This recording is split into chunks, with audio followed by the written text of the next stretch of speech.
손흥민 없는 토트넘이 얼마나 심각한지 그 우울한 민낯이 적나라하게 드러난 경기였다. 토트넘과 첼시와의 경기가 끝난 후 토트넘 주장단이 토마스 프랭크에게 보인 무례한 행동이 팬들의 직캠 영상으로 공개되자 이 파장이 일파만파로 번지고 있습니다.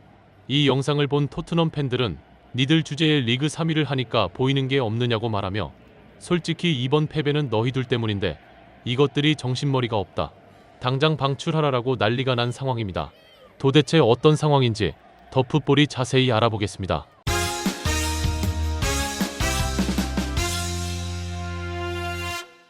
토트넘 주장단 2명의 돌발 행동이 영국 현지 축구계를 뒤흔들고 있습니다. 토트넘 호스퍼는 2일 오전 2시 30분 영국 런던에 위치한 토트넘 호스퍼 스타디움에서 열린 2025-26 시즌 프리미어 리그 10라운드에서 첼시에 0대1로 패배한 후 폭풍이 그야말로 거세다 못해 영국 현지 팬들의 분노가 하늘을 찌르는 상황이 되었는데요. 첼시와의 경기 전 많은 토트넘 현지 팬들은 이번 시즌 첼시가 그렇게 폼이 좋지 않아 토트넘 홈에서 첫 승의 제물로 첼시를 지목하는 것은 당연한 일이었습니다. 하지만 경기가 시작되자 토트넘은 높은 위치에서 압박하는 첼시의 수비 라인에 허둥지둥댔고 특히 토트넘의 현재 에이스라고 불리는 쿠두스를 쿠쿠렐라가 집요하게 따라붙으며 신경전을 펼쳐 쿠두스가 봉쇄되면서 아예 공격 자체가 되지 않는 흐름을 보여 토트넘 공격진들 수준이 상대팀 수비수들의 밀착 마크를 뚫지 못한다는 것을 증명해버리는 장면에서 토트넘 팬들은 손흥민의 이름을 떠올릴 수밖에 없었습니다. 이런 분위기 속에서 결국 전반 34분경 첼시가 토트넘의 수비 실수를 틈타 주앙 페드루가 선제골을 넣어버리자 이 장면을 본 6만 5천여 토트넘 홈팬들은 정적에 휩싸이며 할 말을 잃어버렸습니다. 선제골을 얻어맞자 첼시의 마레스카 감독은 환호했고 토트넘의 토마스 프랭크를 물병을 걷어차며 이 상황을 양팀 감독이 어떻게 보는지 중계 카메라에 극명하게 드러나 선제골이 얼마나 양팀에 큰 영향을 줬는지 여실히 증명했습니다. 이 장면을 본 많은 토트넘 팬들은 리그 17위를 할 때도 이런 식으로 바보 같은 골을 먹지는 않았다고 말하면서 반더벤과 제드 스펜스는 눈이 있는 거냐 없는 거냐라고 맹비난을 퍼부었습니다.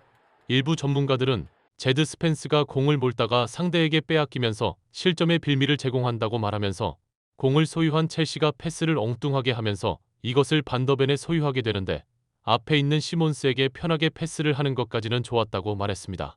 이들은 이어 상대 첼시 선수가 빠르게 시몬스에게 접근하자 시몬스가 반더벤에게 리턴 패스를 주는데 이때 벤탄쿠르가와 제드 스펜스가 산책을 하며 이걸 지켜보는 게 문제라고 말하면서 높은 위치로 올라가다가 공을 빼앗겼으면 제드 스펜스는 빠르게 수비 복귀를 해야 하는데 이걸 산책하며 지켜보는 게으른 플레이를 하고 동료가 올라가다가 공을 빼앗기면 벤탄쿠르가 커버 플레이를 하던가 해야 하는데 이걸 그냥 지켜본다고 말했습니다. 반더벤은 공을 빠르게 걷어내던가 해야 하는데 공을 몰다가 상대에게 빼앗기고 이게 선제골로 이어진다고 말하면서 플레이 자체가 수준이 떨어진다고 지적했습니다. 토트넘은 첼시에서 0대1로 끌려가기 시작하면서 감정을 제대로 컨트롤하지 못하는 제드 스펜스와 미키 반더벤 그리고 벤탄쿠르는 거칠게 첼시 선수들을 압박하다가 위험한 장면을 자주 연출하고 흥분한 이 세 명의 심리를 파악한 첼시는 일부러 약을 올리며 이 세 명의 선수를 퇴장시키려고 심리전을 펼치는데요. 벤탄쿠르는 상대의 심리전에 휘말리며 첼시의 리스 제임스의 발목을 밟고 경고를 받고 레드카드가 왜 아니냐는 첼시 선수단의 강력한 항의에 벤탄쿠르가 맞서면서 순식간에 경기는 아수라장이 돼버렸습니다. 게다가 여기에 페드로 포로까지 가세하면서 상대 첼시와 멱살잡이까지 가기 일보 직전이 되는데요. 이 장면을 본 일부 전문가들은 노련한 첼시의 심리전에 토트넘 선수단 전체가 정신을 못 차린다고 말하면서 이런 상황에서 만약 손흥민이 있었다면 팀 전체를 한 손에 틀어쥐고 상대의 심리전에 넘어가지 않도록 토트넘 선수들을 휘어잡았을 것이라고 말했습니다. 심리전에서 완전히 휘말린 제드 스펜스와 반더벤 그리고 벤탄쿠르는 거의 수비를 하지 않고 수수방관하며 경기 자체를 포기해 계속해서 첼시가 완벽한 노마크 찬스를 맞이하고 이것을 비카리오가 선방을 하며 겨우겨우 추가 실점을 막아내는 장면이 계속 반복되었습니다. 이 장면을 본 일부 팬들은 보통 저런 상황이 반복되면 비카리오가 수비진에게 대놓고 화를 내며 정신 안 차린다고 말하는데 다들 날카로우니까 눈치를 보며 비카리오가 한마디도 못하는 것 같다고 말하며 손흥민이 없으니 콩가루 집안이 다 돼버린 것이라고 말했습니다. 결국 토트넘은 단 한 골을 넣지 못하고 0대1로 패배해 이 경기를 두고 많은 영국 현지 매체들의 속보가 터져나오며 토트넘의 위기를 증명하고 있습니다. 축구 전문 통계 업체인 후스코어드닷컴은 토트넘은 이번 시즌 4분의 1이 지난 10라운드 동안 단 한 경기도 홈에서 승리하지 못했다고 전했습니다. 또 다른 통계 전문 매체 옵타는 토트넘은 이 경기에서 골 기대값이 0.03이었는데 이 수치는 2012년 이후 약 13년 동안 토트넘한 모든 경기에서 가장 낮은 수치라는 충격적인 보도까지 했습니다. 하지만 이런 보도보다 토트넘 팬들을 격분케 한 사건이 팬이 찍은 미공개 영상 속에 그대로 잡혀 유출되면서 영국 현지 토트넘 커뮤니티는 난리가 난 상황입니다.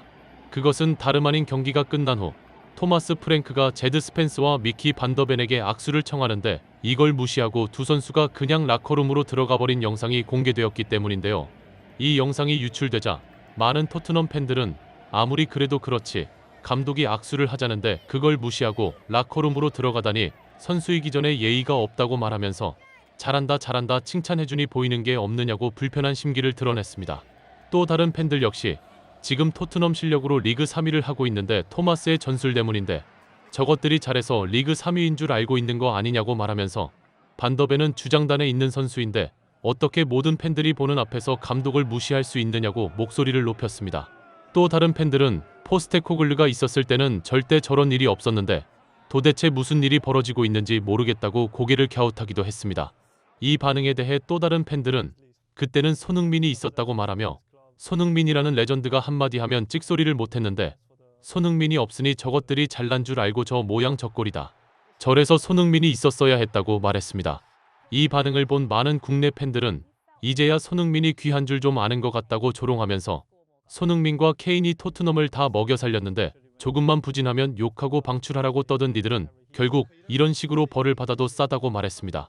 일부 전문가들은 팬들이 격분하는 이유는 반더벤과 제드 스펜스가 실점의 빌미를 제공했기 때문이라고 말하면서 위험 지역에서 이상한 패스와 드리블로 공을 빼앗기고 상대에게 결정적 찬스를 내주며 골을 헌납한 범인들인데 반성 없이 토마스 프랭크의 악수를 거절하고 들어간 것은 팬들 눈에는 절대 용서받을 수 없는 행동이라고 말했습니다.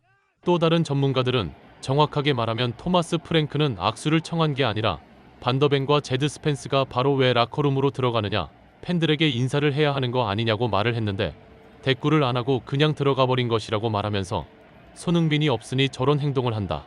상대 심리전에 말려든 것도 모자라 실수를 하며 골을 헌납하고 팬들에게 사과하고 인사조차 하지 않는 쓰레기 인성을 가진 선수들을 따끔하게 야단을 쳐야 할 선수단의 레전드이자 어른이 없는 것이 토트넘의 가장 큰 문제다. 저런 정신력으로 치열한 프리미어 리그에서 살아남을 수 없을 것이다. 리그 3위에서 리그 10위 밖으로 벗어나는 건 시간 문제이고 팬들조차 모두 토트넘의 등을 돌리게 될 것이라고 말해 많은 팬들의 고개를 끄덕이게 했습니다. 구독, 좋아요, 좋은 댓글은 불타는 제작 열정을 더욱 불타오르게 합니다. 시청해주셔서 감사합니다. 이상 더 풋볼이었습니다.